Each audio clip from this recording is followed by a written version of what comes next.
Jemaat Maha Tuhan, besar dan ajaib Allah kita. Dia melakukan perkara besar, mengampuni dan menyelamatkan kita, menjaga, memelihara, dan menuntun dengan firman-Nya. Kini, firman akan disampaikan dari Injil Markus pasal 15, ayat 20b sampai 32. Sebelum itu, mari berdoa. Ya Bapa, tuntunlah kami dengan kebenaran firman-Mu yang akan kami baca renungkan saat ini. Biar roh-Mu menguasai hamba-Mu, supaya firman yang mau disampaikan betul-betul bersumber dari Tuhan. Dan biar kuasa-Mu menguasai setiap orang yang mengikuti pelayanan firman ini, dimanapun mereka berada.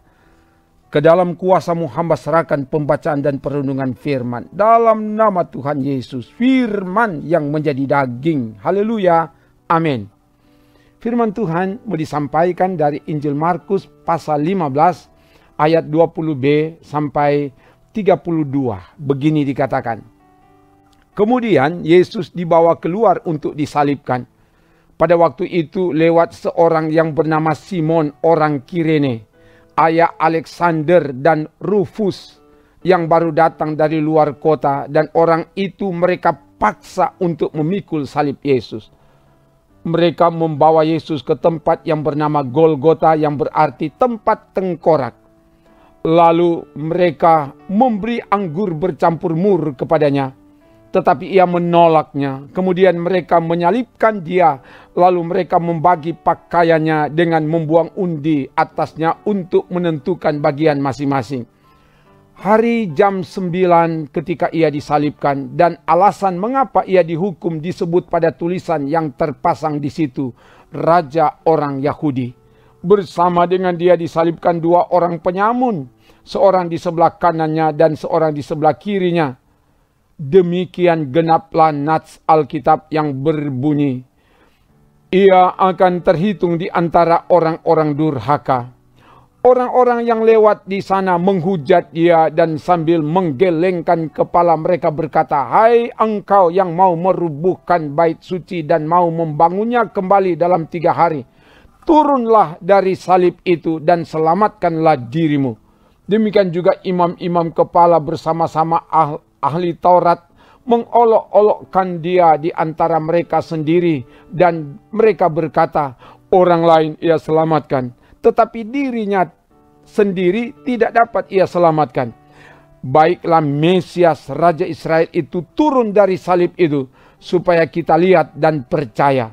Bahkan kedua orang yang disalibkan bersama-sama dengan dia mencelah dia juga. Demikian firman Tuhan. Jemaat Maha Tuhan, penginjil Markus memberitakan tentang peristiwa di sekitar penyaliban Yesus. Setelah Pilatus memeriksa, tidak didapati kesalahan apapun dalam diri Yesus, tetapi karena hasutan, teriakan orang banyak, dan untuk memuaskan hati orang banyak, Pilatus menyerahkan Yesus untuk disalibkan. Para serdadu mengolok-olokkan dia, mengenakan mahkota duri di atas kepalanya. Mereka memukul dan meludahinya, dan dibawa keluar dari gedung pengadilan untuk disalibkan. Markus 15 ayat 11 sampai 20 ayat 20b. Dalam perjalanan menuju ke tempat penyaliban, para serdadu memaksa Simon orang dari Kirene untuk memikul salib Yesus. Ayat 21. Bukan karena mereka kasihan kepada Yesus, tetapi karena mereka tidak ingin Yesus mati dalam perjalanan sebelum tiba di tempat penyaliban. Mereka membawa Yesus ke tempat yang bernama Golgota, ayat 22. Golgota berasal dari bahasa Yunani, Gulgalta. Dari bahasa Arab, Gulgata, yang artinya tengkorak. Dalam bahasa Latin disebut Calva, Calvarium, diturunkan menjadi kata Calvary. Golgota ini berada di dekat kota Yerusalem, di luar tembok kota. Di bawah bukit Golgota ada jalan umum. Orang yang disalibkan dipertontonkan kepada orang banyak yang melewati jalan itu. Jadi, orang yang disalibkan bukan hanya menderita fisik, tapi terlebih lagi menderita batin, dipermalukan kepada orang banyak, dan orang yang lewat akan mencela dan mengolok-olok. Para serdadu memberi minum anggur bercampur mur kepada Yesus. Penginjil Matius menyebutkan anggur bercampur empedu. Matius 27 ayat 34. Penginjil Lukas menyebutkan anggur asam. Injil Lukas pasal 23 ayat 26. Tetapi Yesus menolak. Ayat 23. Menurut tradisi waktu itu, minuman ini memang biasanya diberikan untuk mengurangi rasa sakit dengan cara menghilangkan kesadaran dari orang yang sedang menjalani hukuman atau semacam orang itu dibius supaya tidak merasa sakit lagi. Tapi Yesus menolak. Artinya Yesus tidak mau rasa sakitnya dikurangi atau dihilangkan. Yesus sungguh-sungguh menanggung kesakitan yang amat berat di atas salib karena kasih-Nya kepada kita. Lalu mereka melucuti pakaian Yesus. Mereka membagi pakaiannya dengan membuang undi. Ayat 24. Hal ini menggenapi apa yang dinubuatkan dalam Mazmur 22 ayat 19. Ini gambaran mereka betul-betul menelanjangi, mempermalukan harga diri Yesus. Ini namanya pengorbanan harga diri. Inilah pengorbanan yang termahal yang ditanggung oleh Yesus. Pengorbanan yang terberat karena Dia sebenarnya adalah Allah Raja di atas segala raja. Disalibkan dalam keadaan telanjang, hanya pakai cawat. Ini namanya pengorbanan harga diri. Yesus disalibkan pada jam 9. Dan di atas salib dituliskan alasan mengapa Yesus dihukum. Ialah Raja orang Yahudi. Ayat 25 dan 26. Yesus disalibkan di antara dua orang penyamun. Ayat 27. Dalam tradisi Romawi, yang disalibkan di posisi tengah adalah orang yang dianggap paling berbahaya dan bahkan paling jahat dari di sebelah kiri dan kanan. Jadi Yesus dianggap dan disejajarkan dengan orang yang telah melakukan kejahatan yang besar dan bahkan paling besar, paling berbahaya. Hal itu sebagai penggenapan dari apa yang telah diberitakan oleh Nabi Yesaya. Ia akan terhitung di antara orang-orang durhaka. Ayat 28 dan juga lihat Yesaya 53 ayat 12. Yesus terhitung di antara pemberontak untuk menggantikan manusia yang memang telah memberontak kepada Allah. Oleh kasih-Nya Yesus rela menggantikan posisi manusia supaya manusia ditebus, diampuni dan diselamatkan.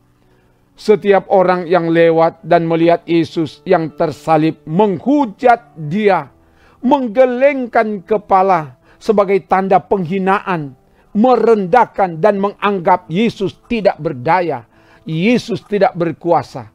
Sehingga mereka katakan, hai engkau yang mau merubuhkan bait suci dan mau membangunnya kembali dalam 3 hari, turunlah dari salib itu dan selamatkanlah dirimu. Ayat 29 dan 30. Demikian juga para imam kepala, ahli Taurat mengolok-olokkan Dia. Orang lain Ia selamatkan, tapi dirinya sendiri tidak dapat Ia selamatkan. Mereka ingin melihat Yesus sebagai Raja, sebagai Mesias yang berkuasa, dapat turun dari salib supaya mereka percaya. Kedua penyamun yang disalibkan bersama Yesus mencela Dia juga. Ayat 31 sampai 33. Ini gambaran bahwa semua orang, termasuk juga pemuka agama, sampai penjahat pun merendahkan Yesus di atas salib. Mereka tidak tahu, tidak mengerti apa yang dijalani oleh Yesus di atas salib. Semua diterimanya sebagai tanda ketaatan menggenapi rencana Bapa untuk menyelamatkan dunia. Jemaat Maha Tuhan, penyaliban Yesus adalah bukti ketaatan dan kesetiaannya menggenapi rencana Bapanya untuk menyelamatkan dunia.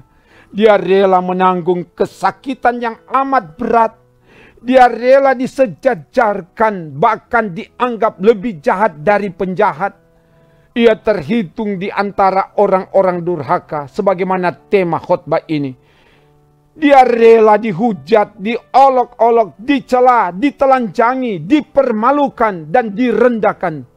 Semua itu diterimanya untuk menggantikan kita karena kasihnya kepada kita. Sebagaimana yang diberitakan oleh Nabi Yesaya. Kesengsaraan kita yang dipikulnya.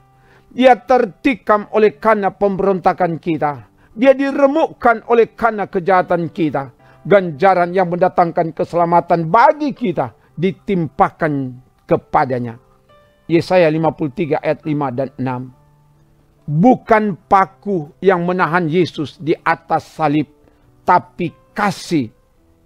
Kasih Yesuslah yang telah memenangkan dan menyelamatkan kita dan dunia ini. Karena itu, apa yang hendak kita lakukan sebagai tanda terima kasih kepada Yesus Kristus yang telah menebus, mengampuni, dan menyelamatkan kita melalui salib? Pertama, kita harus belajar lebih taat, lebih setia pada kehendak Allah. Seperti Yesus. Ketaatan dan kesetiaan melakukan kehendak Allah adalah kekuatan dalam menghadapi segala hujatan, olokan, celaan, hinaan, cacian, dan akan mendatangkan kemenangan bagi dunia.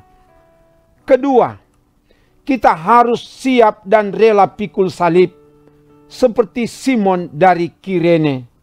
Siap dan rela berkorban karena iman kepada Yesus Kristus. Itulah yang diajarkan oleh Yesus.